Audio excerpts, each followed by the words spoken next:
¿Se escucha bien? Bien, más o menos. Ah, bien. Es mejor que el miércoles pasado, ¿cierto? No tanto, pero bueno. Bueno, seguimos en Juan 8, del 21 al 30. ¿Cuál es el tema del Evangelio de Juan? Lo dijimos la otra vez, ¿se acuerdan? El Señor Jesús es Dios hecho hombre. Esta declaración o ese hecho, este evento, implica tres cosas. Uno, el poder de Dios para visitar a su pueblo en forma de hombre. Dos, el amor de Dios para redimir hombres y a toda su creación. Y tres, el juicio y la salvación están en Cristo por su obra de muerte y resurrección.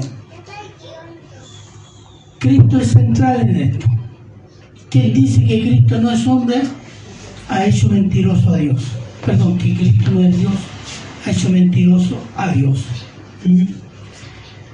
Toda la Escritura se relaciona con este hecho fundamental, el anuncio y profecía sobre la venida del Mesías. La venida del Mesías, la obra del Mesías, el rechazo al Mesías, la segunda venida del Mesías, Cristo Jesús. Conocer, entender y creer, que significa someterse a esta obra de Dios, es el cristianismo. Eso es. Eso, el cristianismo nos hace hijos de Dios. Los judíos no creyeron esta verdad que tenían ante sus ojos o en medio de ellos. Y conociendo las Escrituras, no se sometieron a ellas.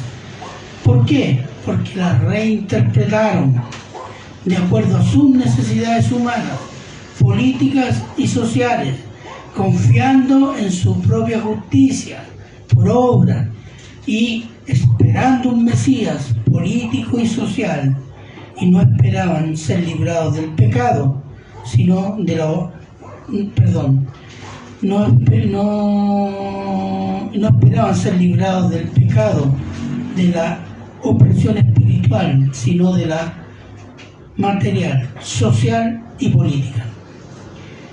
Vieron las Escrituras con un corazón y mente terrenal, de abajo, y no podían ver la obra de Dios, el Cristo en medio de ellos, que venía de arriba, de Dios.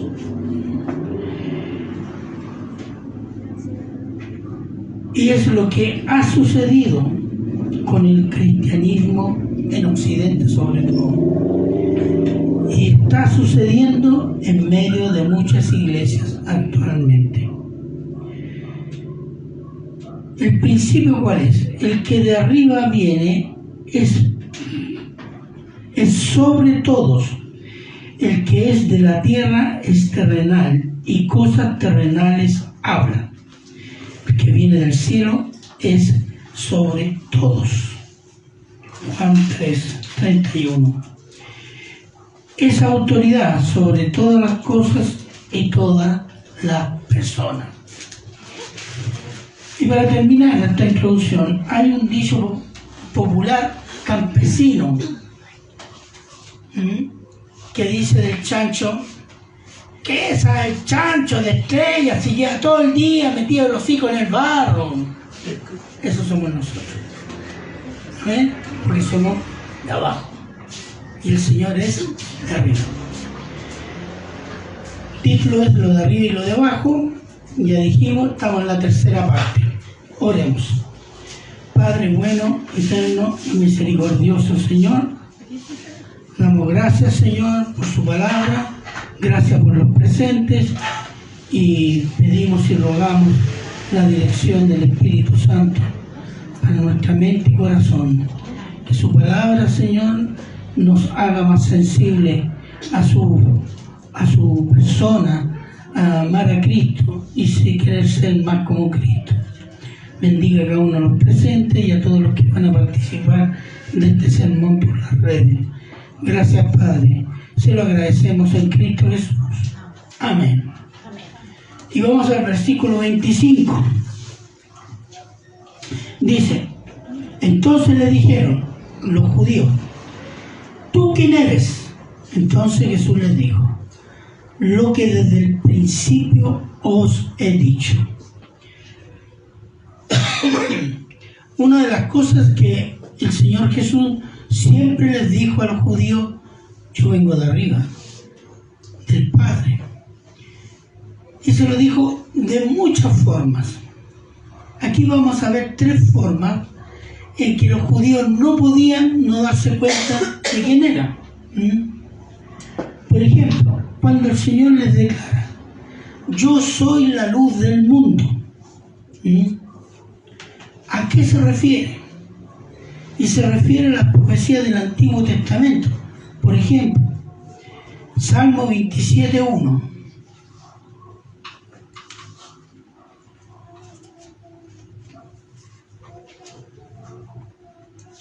Jehová es mi luz, amén, y mi salvación. ¿De quién temeré? Jehová es la fortaleza de mi vida. ¿De quién he de atemorizarme? Cuando inicia, ¿cierto?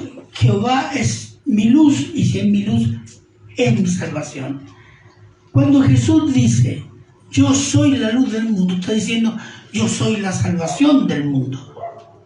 Y hace referencia a eso y a un versículo en Isaías 60, del 19 al 21. Se lo voy a leer, yo lo tengo acá. Y se refiere al estado eterno. Miren, el sol, versículo 19, Isaías 60, 19.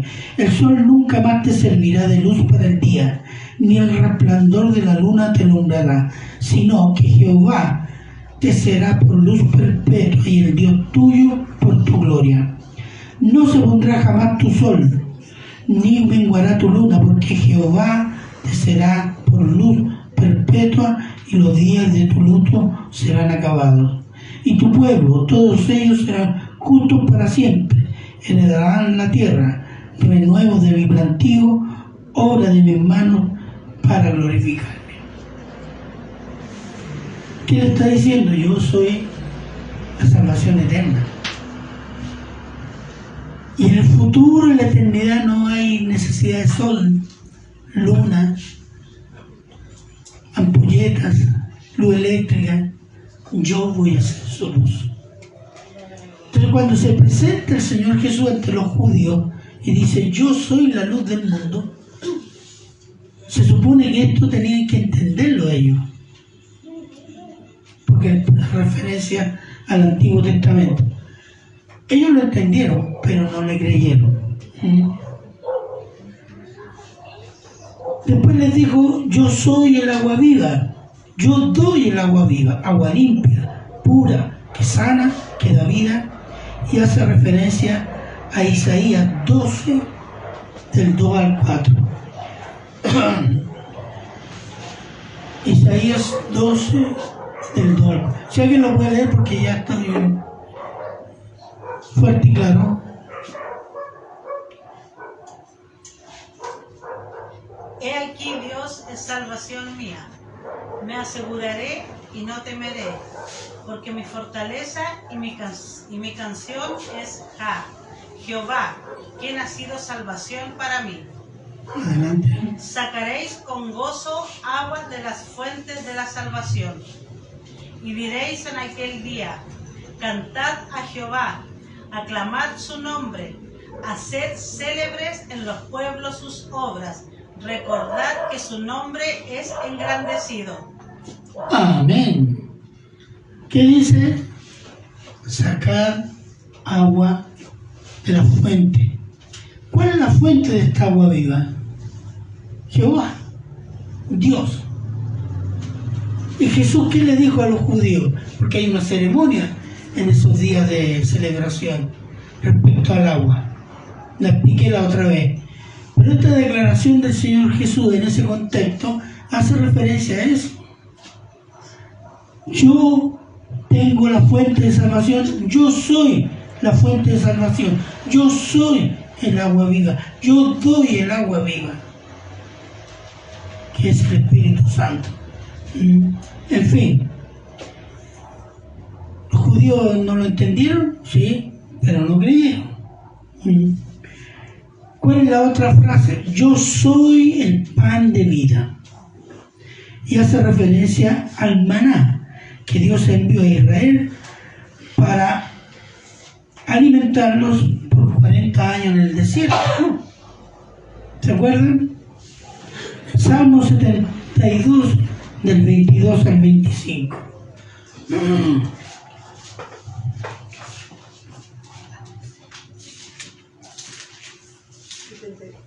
Del 22 al 25.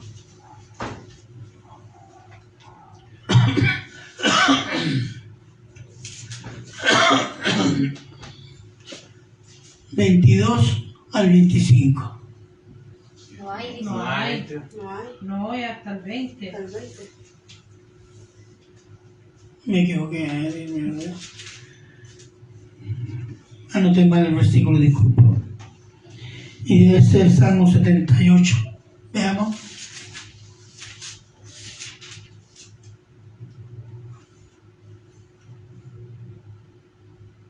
¿Por cuánto no hay escrito a Dios? No es eso. Disculpa. Veamos otro versículo, que lo tengo ahora. Juan 6:51.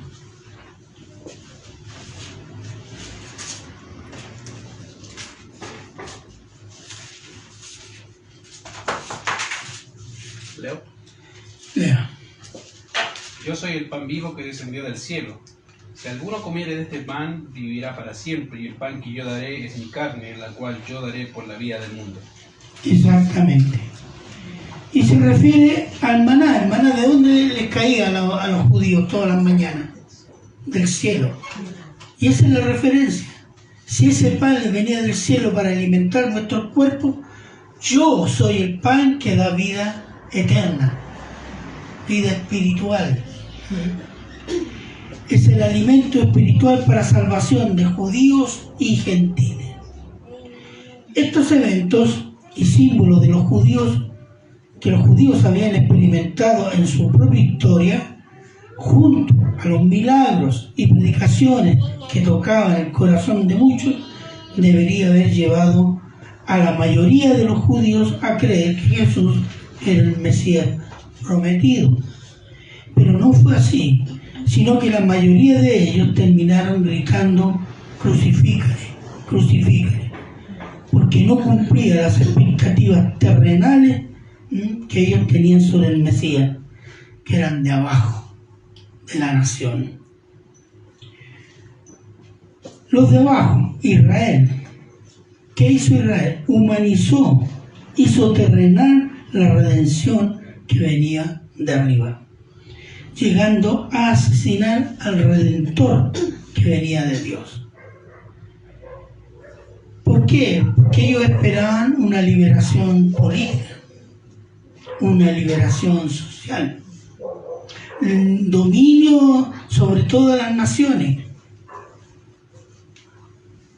Y esa expectativa terrenal significa que humanizaron toda la promesa que Dios le había dado a los primeros padres.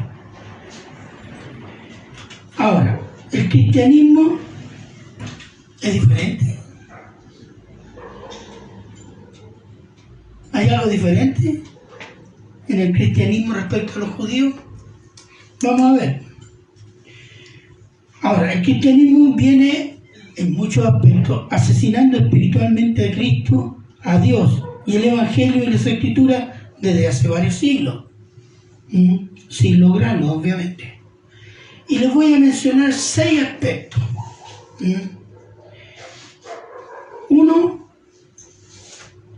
el deísmo. ¿Qué es lo que es el deísmo? Es el que dice que Dios es todopoderoso, creó todo, pero no interviene en la vida cotidiana de los hombres, sino que se administran por las leyes que Dios dio. Dios ya no está interviniendo, dejó todo armado aquí y se fue a descansar. y lo deja a cargo de los hombres. Esta idea se desarrolla a causa, durante el siglo XVIII y XIX, se desarrolla a causa de los descubrimientos tecnológicos y científicos y la expansión del comercio mundial. Todo esto lleva a creer que el hombre por sí mismo puede crear, desarrollar cosas, técnicas, ciencia y espiritualidad. Y que Dios podía estar lejos porque el hombre podía valerse por sí mismo. Eso es el deísmo. De ahí sale otra cosa. De allí siguió que si el hombre puede desarrollarse a sí mismo, entonces los milagros y los misterios de las Escrituras son una forma mítica, poética y fantasiosa de expresar lo que los hombres de ese tiempo no podían conocer por su atraso científico. ¿Escuchado eso? Esto comienza a desarrollarse en el siglo XIX. Pero ahora con la razón y la ciencia se puede entender todas estas cosas y crear cosas. Entonces eliminaron la creación de los 6 días, eliminaron el diluvio, el éxodo de 2 millones de personas. Moisés no escribió el Pentateuco, los milagros de Dios en Israel son relatos de leyenda, el nacimiento virginal de Cristo una fantasía, son milagros también, y la segunda venida del Señor Jesús es un símbolo de la lucha entre el bien y el mal. Y que Jesús nunca dijo que era Dios, sino que fueron sus discípulos que lo proclamaron como tal. Esto es hacer pedazo de la Escritura, ¿no? Pero eso es lo que han hecho. Es destrucción de la Biblia, revelación de Dios. ¿Cuál fue el efecto de esto? El efecto de esto ha sido que el cristianismo bíblico ha desaparecido en Europa durante el siglo XX. Así es, quedando reducido a una ínfima minoría. Europa está siendo espiritualmente controlada por la incredulidad, por el satanismo y por el islam. Son los efectos de lo que les mencionaba anteriormente. 3. Después se presentaron las obras de caridad y la ayuda social para mejorar la sociedad con obras como obras de redención. Grandes obras, los pobres, los necesitados, ahí estamos caminando en el Señor. Como redención espiritual incluso, que redime al que hace la obra y ayuda a redimir a los que reciben la obra. Si alguien me trae un vasito de agua, por favor. Esto es para que el ser humano sea mejor persona, poniendo la salvación por fe en Cristo en segundo plano o en último plano, e insinuando que el pecado es producto de la pobreza y la injusticia social. De allí el énfasis en grandes obras de ayuda social que pueden ser indudablemente en algún momento pueden ser necesarias, pero para una vida mejor, pero que no libran del pecado, porque el que nos libra del pecado es Cristo, y no para tener una vida mejor, sino para tener una vida santa, que es muy diferente. Permiso. 4. Bajo el mismo principio de mejorar la sociedad y ayudar a los pobres, se desarrolló en el siglo XX la teología de la liberación, que viene de teólogos católicos y un grupo pequeño de teólogos evangélicos, que postulaba que los pobres son los preferidos de Cristo. Cristo se preocupaba de los pobres. Entonces los pobres de la sociedad, cuando son reivindicados, liberados social y políticamente, es redimida, liberada toda la sociedad. Entonces los pobres pasan a ser los sujetos de la liberación social, política y espiritual. Son los protagonistas, ya no es Cristo, ni el Evangelio, sino los pobres. Y en este caso los ricos, por ser ricos, están condenados. Esa es la teología de la prosperidad, de la liberación que se difundió en América Latina y en África de los años 50 hasta los años 70. Quinto, en los años 80, siglo XX, desde Estados Unidos se difundió el Evangelio de la prosperidad, que hace de la riqueza la suprema señal de bendición y liberación. De modo que ser rico es una bendición obligada para todo hijo de Dios. Y si eres pobre, eres un maldito y no eres hijo de Dios. Es el culto a la codicia humana, el culto al dios Mamón. El dios Mamón significa el dios de la avaricia. Mamón es una palabra aramea. Dios de las riquezas. Esto deshonra a Cristo y el Evangelio, y es muy popular entre multitudes de pobres, pero ha enriquecido a algunos predicadores que se promueven como hijos de Dios, pero no son más que fieles hijos de Satanás. 6 y último. Por último, desde inicios del siglo XXI se ha venido desarrollando una teología basada en el yo. El yoísmo, ¿la conocen? Yo declaro, yo siento, yo sueño, yo presiento, yo siento todo. Yo. En la subjetividad y los sentimientos de cada persona son el parámetro de la verdad. Esto ha sido lo peor que podía haber sucedido. Realmente es tocar fondo. El fondo del fondo.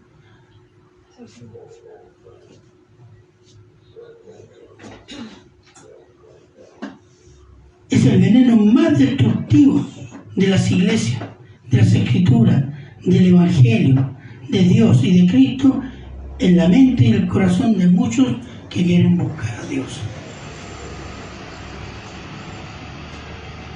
¿Qué dice la Biblia? Niégate a ti mismo.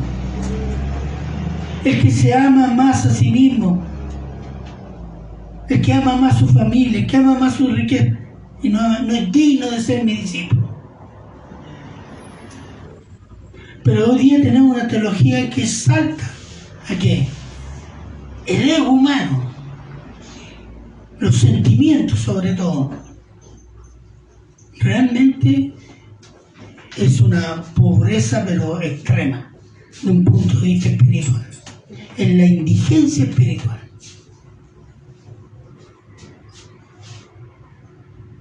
Si sueño algo, es profecía. Nosotros nos reíamos, pero es completamente decadente.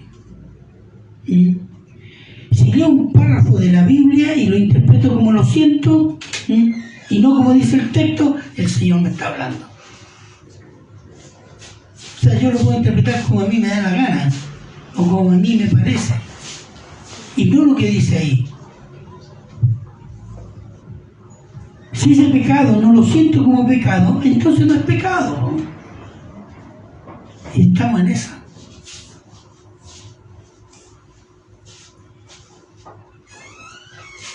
Entonces no es pecado. Hermanos, toda la basura de este mundo ha entrado a muchas iglesias y es consagrado como buena, una bendición. Así la homosexualidad, el aborto, el adulterio ya no son pecados, sino muestras de amor de Dios. ¿Hasta qué punto se ha llegado? Y esto pensando, no en la Iglesia Católica, no, si sabemos lo que es la Iglesia Católica. Estamos hablando de evangelios que se se dicen cristianos. Y esto ha influido mucho. Si usted pone atención a sus propias oraciones, oramos siempre fundamentalmente por nuestras necesidades. No oramos porque se difunde el Evangelio, no oramos porque el Señor venga luego e instaure su reino. Oramos, Señor, porque el Señor me castigue por mi pecado, que me ayude a negarme.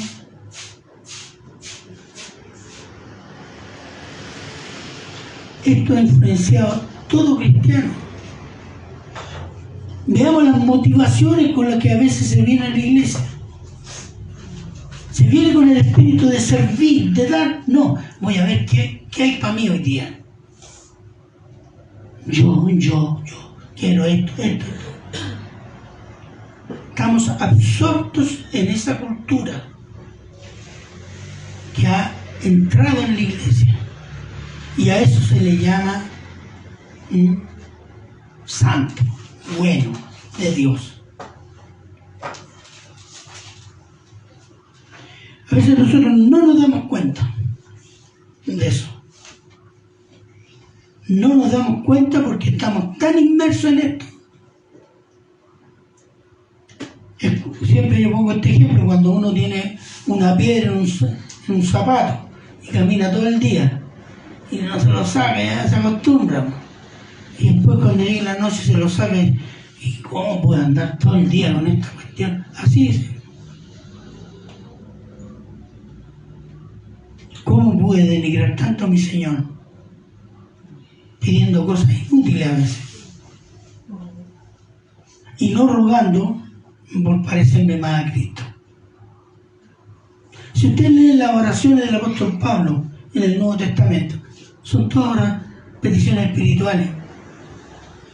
Se fija, crecimiento espiritual, parecerse a Cristo, que el Señor abra puertas al Evangelio. Oramos por eso. Son habituales nuestras oraciones en ese sentido. O nuestro servicio. Y para que el pastor me tome en cuenta para la próxima promoción de diácono, no iría en alguna iglesia. Todos hablamos de este hermano Nacho. Nacho era un hombre de servicio y no esperaba alabanza. Su gozo era servir. Ya con eso él se sentía pagado. Si le hubieran dicho, oye, no importa, estoy sirviendo, amo hacer esto. Es un lindo don, pero a veces, y mucha gente se beneficia de esto, pero no lo queremos hacer nosotros, que lo hagan otros. Si alguien se siente llamado a servir, tenga un corazón disponible. Ay, que los demás no lo hacen, no importa. ¿A quién está sirviendo? ¿Al Señor? Sirvo al Señor.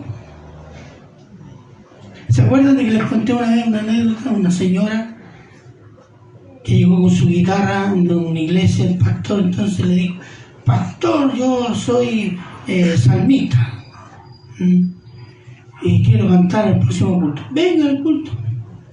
Y ella con su guitarra se sentó adelante. El pastor hizo el culto y no la llamó en nada. Y ella hasta desesperada y terminó el culto y se fue la gente. Entonces dijo, pastor, pero ¿por qué no me hizo cantar? No sé. No, ahora cante ahora. Sí, pastor, pero no hay nadie. Sí, pero cántele al Señor, no. No volvió más. ¿Por qué? Cantaba para recibir las alabanzas, la gloria no del Señor. ¿Se fijan? A veces nosotros servimos así. Y tenemos que estar atentos, porque ese es el espíritu del mundo. que ha entrado en la iglesia y se presenta como casi sagrado.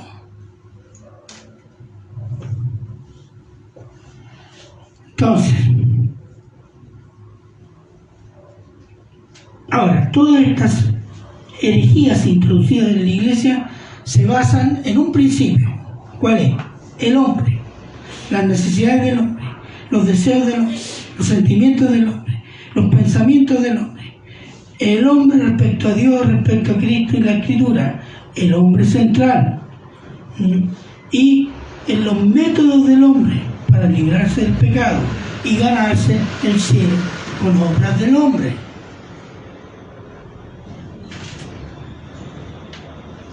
Es el hombre imponiéndose a Dios, pero es un autoengaño monumental. Si hubo un engaño que está barriendo con las almas y destruyendo iglesias, es este. Yo he escuchado teólogos hablar de la importancia para Dios de la autoestima. ¿En qué parte de la Biblia me dice que el santo, el creyente, el Hijo de Dios, tiene que tener una alta autoestima? En ninguna parte. ¿Qué dice el Señor? Humíllate ante Dios. Considera a tus hermanos mejor que ti. Ah, no. Voy a otra iglesia. No es humano eso. Sí, eso es humano.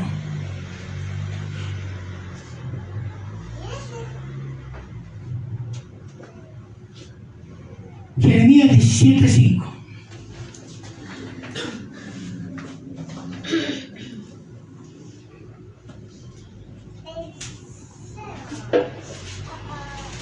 Jeremías 17:5. Amén. Así ha dicho Jehová: maldito el varón que confía en el hombre y pone carne por su brazo, y su corazón se aparta de Jehová. Amén. Mira, esto barra con todas las... Si dijimos que hay ideologías o teologías, herejías inspiradas en el hombre que están gobernando en muchos casos, muchas iglesias, el promotor de eso es un maldito. Y los que lo siguen son maldecidos. ¿Por qué? Porque están haciendo la obra basada en la fuerza del hombre, confiando en el hombre, con métodos de hombre, para vivir los deseos y pensamientos del hombre. Ese es el resultado. Se aparta de Dios y producimos maldición. Entonces el hombre que confía en sí mismo, para sí mismo, usando a Dios, es un maldito. Y saben, hermano, hay mucho de eso. Demasiado. Isaías 5:14.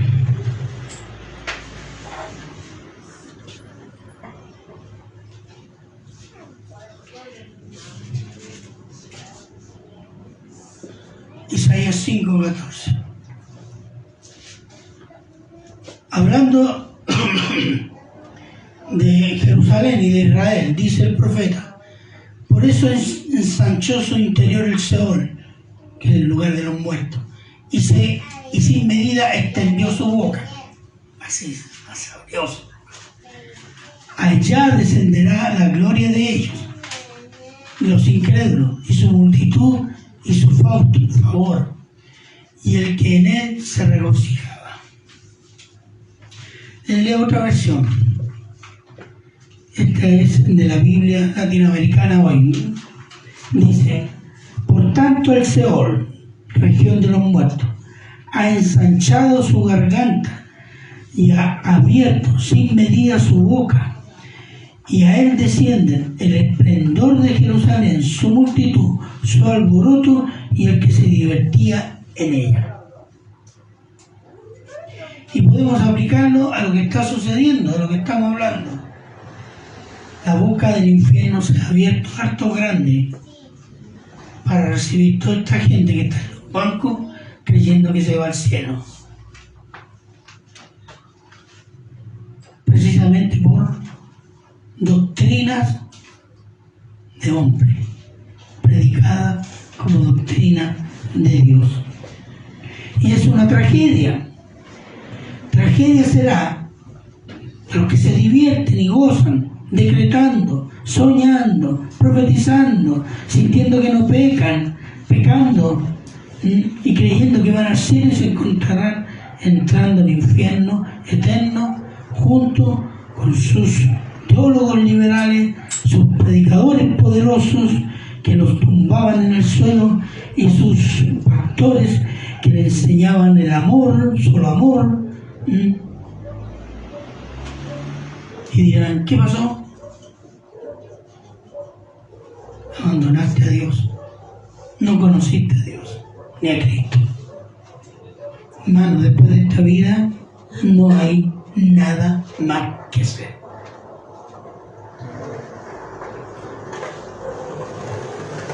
Versículos 26 y 27.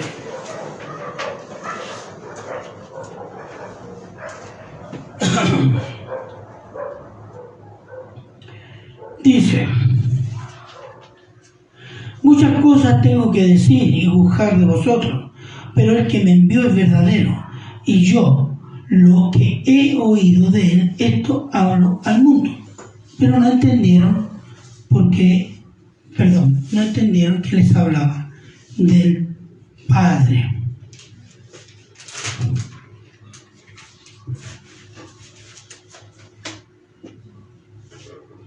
El Señor indudablemente tenía muchas otras cosas que decir,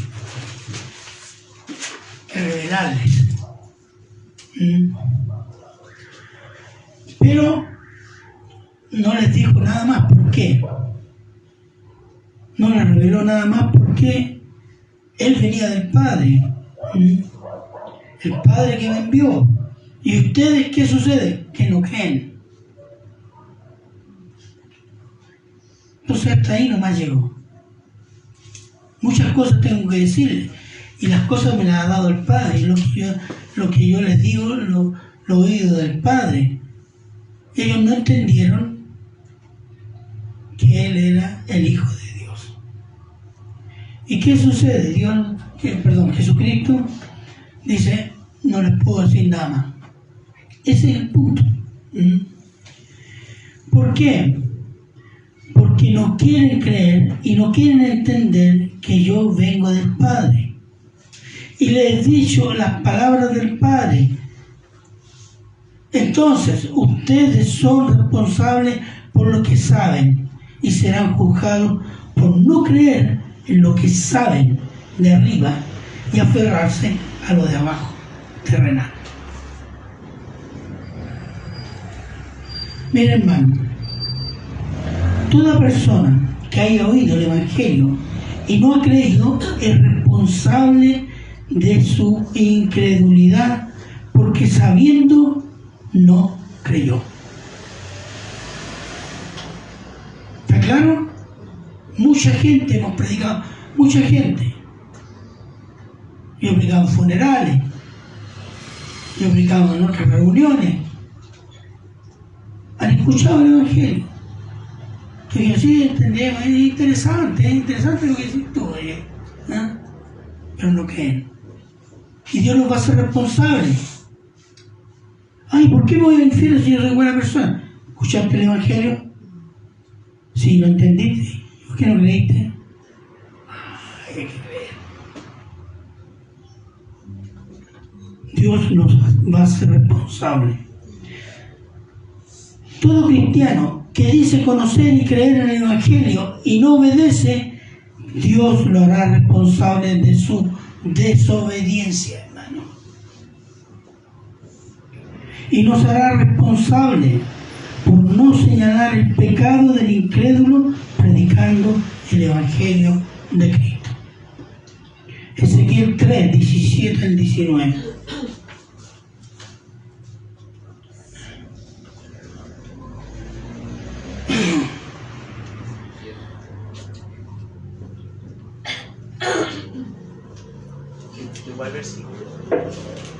Ezequiel 3, del 17 al 19. ¿Quién lo puede leer? Una voz de macho, fuerte. No hay macho. Amén. Adelante. 17 a cuál? 19. Hijo de hombre, yo te he puesto por atalaya a la casa de Israel. Oirás pues tú la palabra de mi boca y los amonestarás de mi parte. Cuando yo dijere al impío, de cierto morirás, y tú no le amonestares ni le hablares, para que el impío sea apercibido de su mal camino, a fin de que viva, el impío morirá por su maldad, pero su sangre demandaré de tu mano. Pero si tú amonestares al impío, y él no se convirtiere de su impiedad y de su mal camino, él morirá por su maldad, pero tú habrás librado tu alma. Esto es serio. Porque si era tan válido para el profeta, lo es válido para el cristiano. El cristiano tiene el mandamiento, el cristiano tiene el Espíritu Santo, el cristiano tiene la revelación completa. ¿O no? Y si no predicamos y le decimos a esa persona, cree en Cristo para salvarte de la condena en que estás, su sangre caerá sobre nosotros.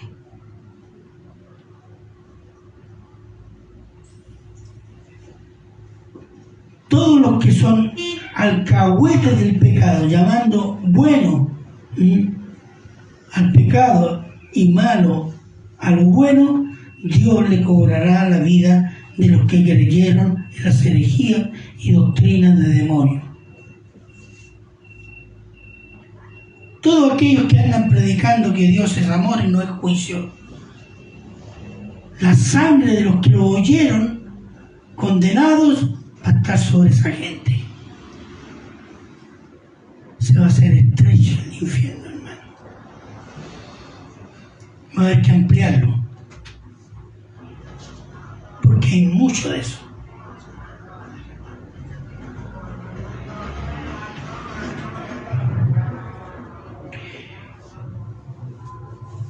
Y si guardáramos silencio ante el pecado, siendo cristianos y teniendo lo que tenemos, y no predicar el Evangelio, ante Cristo habremos de responder. Dios es bueno. Dios en Cristo nos ha dado todo. Y se nos exigirá de acuerdo a lo que nos ha sido dado, hermanos. Dios no nos va, ni Cristo, a exigir lo que no nos ha dado. Pero aquello que nos ha dado y lo hemos entendido, Dios nos exigirá. ¿Somos hijos de Dios o no? Amén. Tenga en mente eso. Como hijos tenemos que dar cuenta al Padre de todas esas bendiciones, ricas bendiciones espirituales que nos ha regalado. Porque no son solo para nosotros, son para darlas. Son para predicarlas. Son para dar testimonio. Para que nuestro Padre y el Señor Jesús se glorifiquen. ¿Se entendió? Amén. ¿Amén? Amén. ¿Amén todos? Entonces usted es responsable de lo que entendió ahora. Somos todos responsables. Amén. Oremos. Padre bueno, eterno y misericordioso Señor, damos gracias, Señor, por su palabra, Señor. Usted es un Padre bueno, pero también un Padre justo. Padre misericordioso, pero también un Padre justo. Gracias, Señor, por Cristo Jesús, por la bendición recibida, por la fortaleza que nos da su palabra, Señor, la convicción que tu palabra nos redarguya, que su palabra nos bendiga para gloria suya. Gracias, Padre, por tanta bendición y se lo agradecemos en Cristo Jesús. Amén.